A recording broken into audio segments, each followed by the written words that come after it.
I couldn't believe it was no crime. But they tried to lock me up when I first got into the country because they want everybody to act a certain way. If you don't, they take you off to the sugarcane fields and they never see you anymore. And for here I was, coming in and out from the outside, and I wasn't acting appropriately, and I didn't look appropriate like they want me to, and so it got kind of a funny thing. And I wasn't planning any problems when we went there. So, but that was one of the scariest moments. I almost pissed and shit my pants on that one. That was pretty scary. And then I was in Venezuela in 2001. They were having a coup down there. When I did my research, they weren't having it. They had it at the time I got there. And so they had martial law, and at night gangs ran the streets. And that was an exciting time. And so I was, and people would hire me, like I say, take driving trips, not in the United States, but outside the United States where we'd go. And because I say I've got different techniques in trying to get through roadblocks and bandits and stuff like that. So that's why people hire me for that kind of stuff. And then driving trips, like I say, on that. Most of the stuff I've been has been Central America. I kind of specialized in Central America. And then I was, like I say, and I even live here now, but I was the first person in Kansas in 2007. Their law went into effect about concealed carry. And January 19th, I was in a convenience store, and a street gang came in to rob it.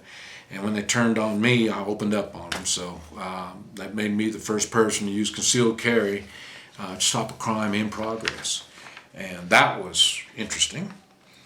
And let's see, even at that time, talking about that robbery, when the police came, matter of fact, the police came at 3 minutes after I shot the guy. That was good, because the family from the guy I shot and his friends, they all showed up about 3.5 minutes after I shot the guy. So if it was turned the other way around, it'd probably been more than one shooting that went on.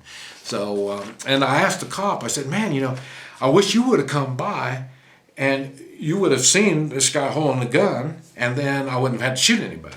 And he said, well, it's not quite like that. And I said, well, what are you talking about? And he says, if I was to drive by and I see this guy holding a gun and he's robbing the place, I'd pull over in the parking lot over there and wait. And I said, wait? What are we waiting for? And he said, well, the thing is, I don't know if this is just an armed robbery, or he might shoot the clerk and it'll be a homicide in a robbery, or he might shoot you and the clerk and it'll be a double homicide, And so I have to wait for it to be over so we know what to charge him with.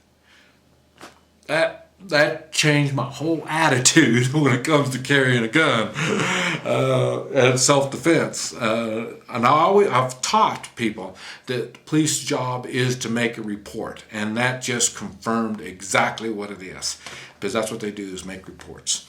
So, but anyway, that was an eye-opening experience.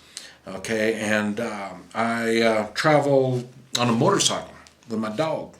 And we traveled Central America, clear on up to the Great Lakes, and so we travel around on that. That's an experience. Matter of fact, my life was in danger more in the United States with the dog on the motorcycle than it was in Central America.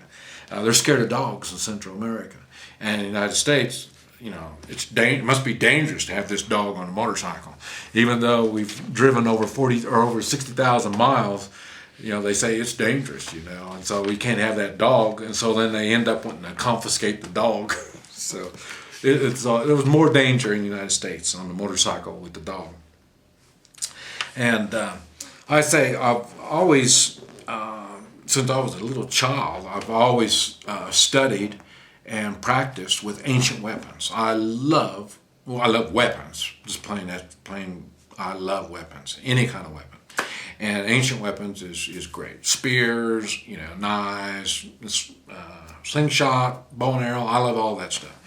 And And seeing my past with the racial problems, I've known violence. And so I've studied violence.